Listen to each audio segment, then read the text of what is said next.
suộc về rồi cần vắt đấy có cần lết suộc thế là tan chia là lết suộc thế là em sẽ là thì ăn cái cần quật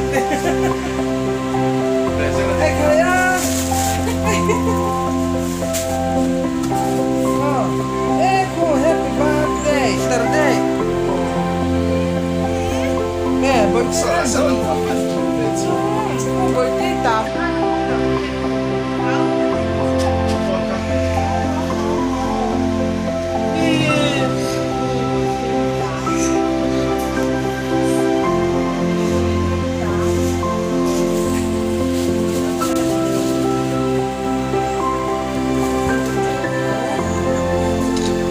sẽ là hắn không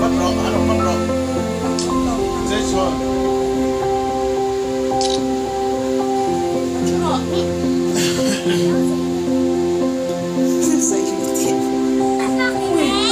selfie đó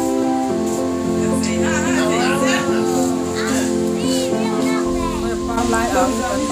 Alo là người hoan tổ.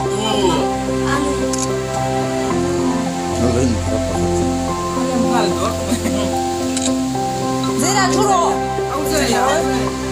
kiếm dễ đầu xia chú lộ tiền bởi tiền chú lộ lên na y là hơi rồi lên hey anh rồi sở du hey ô khu